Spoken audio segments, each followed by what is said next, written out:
Hi friends! Starting today, we are beginning a new Adobe Illustrator course. A vector image is made up of mathematical shapes like lines, curves, and points instead of pixels.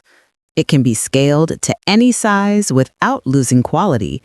Examples include SVG, AI, and EPS. A raster image is made up of pixels, which are tiny colored dots that together form a complete picture. Examples include JPEG, PNG, and GIF.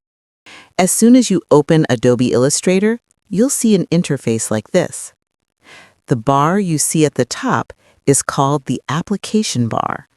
It contains different options such as File, Edit, Object, Type, Select, Effect, View, and Window. Below, you'll see two buttons, New File and Open.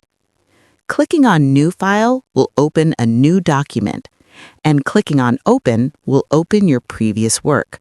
This option shows our recent work. These two options belong to the View settings. If we click the first one, it will display our work in thumbnail view, and if we click the second one, it will appear in list form. Illustrator also provides us with built-in presets. As you can see, you can use these presets to open your document. When you click on the More option, a new window will open. This window appears every time you click on New File. Here, we find different preset tabs, and we can choose any of them according to our needs.